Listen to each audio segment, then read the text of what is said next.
সকালবেলা আমরা আমাদের সেফটি নিয়ে আমাদের হাসপাতাল টিমের কেমিক্যাল শুট পরে তার যে মেইন গেট ছিল, মেইন গেটটা আমরা খুলে দিছি, তালাটা খুলে তার মেইন গেটটা খুলে ভিতরে অবস্থানটা আমরা দেখছি যে কী অবস্থায় আছে। প্রচণ্ড ধোঁয়া ভিতরে আছে এবং এই মুহূর্তে কার্যক্রম আমাদের চলমান এবং দীর্ঘ সময় লাগবে। এই যে কেমিক্যালটা আছে অপারেশন করতে সময় লাগবে আমাদের বুয়েট থেকে এবং পরিচালক অপারেশন মেনটেন্স স্যারের নেতৃত্বে একটা টিম আসবে 3টার পরে। তারা দেখে একটা সিদ্ধান্ত নেবে আমরা কি করা যায়। এটা হলো বর্তমানে আমাদের সিদ্ধান্ত, আমাদের কার্যক্রম চলমান আছে। এই অগ্নিকাণ্ডের ঘটনায় এখন পর্যন্ত কতজন নিখোঁজ আপনারা কি কোনো তালিকা করেছেন কিনা? এখানে কোনো হেল্প ডেস্ক নাই, আপনাদের স্বজনরা আসতেছে, এখানে ভোগান্তিতে পড়তেছে। গতকাল থেকে একাধিক হাসপাতালে ঘুরছে, কোনো স্বজন তাদের এখানে যে সাহায্য পাবে প্রশাসন থেকে কোনো সহযোগিতা পাচ্ছে না। আমরা ফায়ার সার্ভিস, সিভিল ডিফেন্স আমাদের অগ্নি নির্বাপনের কাজে আমরা কার্যক্রম চলমান অবস্থায় আছে। আমরা সেটা নিয়ে আমরা কাজ করতেছি। বাকি যারা প্রশাসন আছে সেই বিষয়ে তারা সিদ্ধান্ত নেবে। আগুন নিয়ন্ত্রণের বিষয়টা হইল গিয়া গতকালকে আমাদের স্যাররা বলে গেছেন যে আমাদের যে গার্মেন্টসে যে আগুনটা ছিল সেটা আমাদের সম্পূর্ণ নিয়ন্ত্রণে, কোনো সমস্যা নাই, নির্বাপনও হয়ে গেছে আমাদের। কিন্তু কেমিক্যালের যে আগুনটা আছে এটা সময় লাগবে। বিভিন্ন প্রকার মাল্টিপারপাস যে কেমিক্যালগুলো আছে সেখান থেকে বিভিন্ন ধরনের টক্সিক গ্যাস তৈরি হইতেছে, যেটা বাতাসের সাথে মিশে গেছে এবং ক্লিনিং গ্যাস তৈরি হয়েছে। সেটা মানুষের শ্বাস প্রশ্বাস নিলে পরে তার ত্বকের সমস্যা হইতে পারে, ফুসফুসের সমস্যা হইতে পারে, হার্টের সমস্যা হইতে পারে, যেটা নিজেরাই আপনারা উপলব্ধি করছেন। হ্যাঁ, অবশ্যই গণবসতির জন্য ক্ষতিপূর্ণ। আমরা বারবার মাইকিং করতেছি, জনগণকে বলতেছি এবং আপনাদেরকে বলতেছি দূরত্ব বজায় থাকেন, নিজের জীবনকে আগে বাঁচান, তারপরে অন্য কিছু আপনারা করেন। সময়ের বিষয়টা বলা যাবে না এখনো, যেহেতু এটা একটা কেমিক্যাল, অনেক সময় লাগার কথা। এটাকে অপারেশন করতে হবে, অপারেশন করার পরে তারপরে গিয়া এটাকে আপনার সমাপ্তি ঘোষণা করা হবে।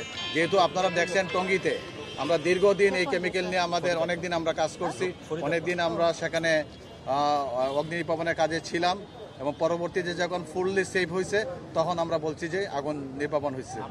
ধন্যবাদ। চমৎকার প্রশ্ন আপনার কাছে পাচ্ছি। ফায়ার সার্ভিসের হাসপাতাল টিমের ইকুইপমেন্ট আপনারা সকালবেলায় দেখছেন।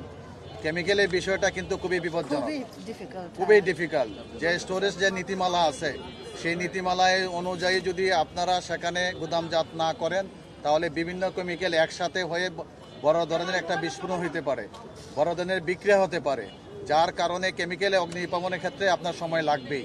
এটা স্বাভাবিক বিষয়। এটার কার্যক্রম আমাদের চলমান, আমরা প্রতিনিয়ত আমরা পরিদর্শন করে যাচ্ছি। পরবর্তীতে আমরা স্যাররা আসবেন, সেটা ব্রিফিং দিবেন।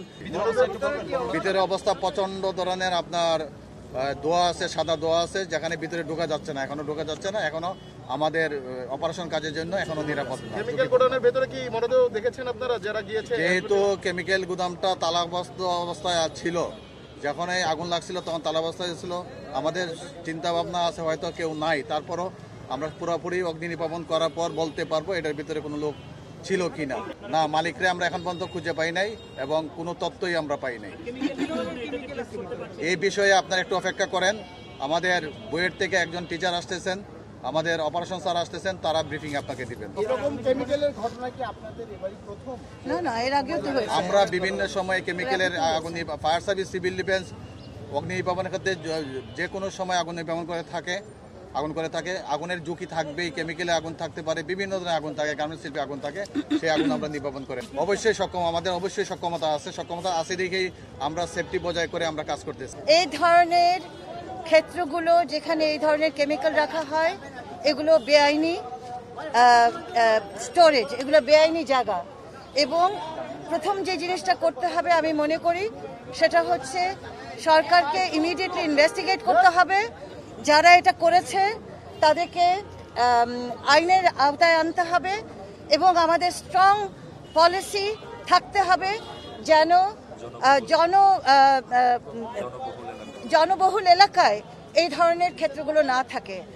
আপনারা জানেন এর আগেও পুরনো টাউনে এই ধরনের ঘটনা ঘটেছিল এবং যেহেতু ওটা খুব জনবহুল এলাকা সেই কারণে কিন্তু ওই জায়গাটা থেকে সরিয়ে দেওয়া হলো। তার ফলে যেটা হলো প্রাইভেট এই ক্ষেত্রগুলো বিভিন্ন জায়গায় চলে গেল এবং এটা চিহ্নিত করে আমাদের অতি সত্বর জরুরিভাবে দরকার এগুলোকে চিহ্নিত করে এগুলোকে উৎখাত করা, যাতে জনবহুল এলাকা থেকে এগুলো বের হয়ে যায়। এবং যদি পলিসি পরিবর্তন লাগে তাহলে পলিসি পরিবর্তন করতে হবে। এটা হচ্ছে একটি কথা।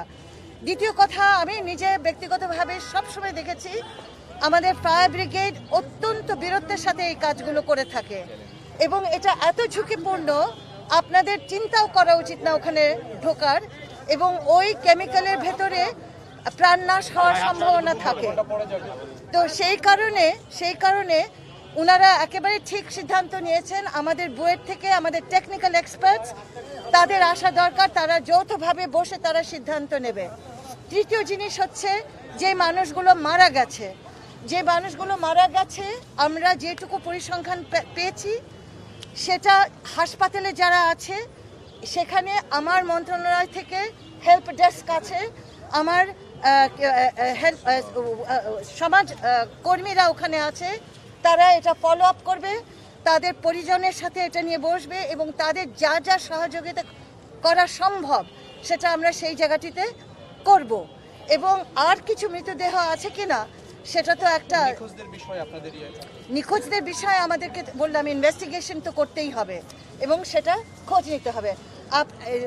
কয়েক ঘন্টা হয়েছে ঘটনাটা এবং ওই জায়গাটা এতই ঝুঁকিপূর্ণ যে আমরা কি বলে জাস্ট মনে হলো বলে আমরা ওখানে ঢুকে চলে গেলাম ইনভেস্টিগেট করতে, করা যাবে না।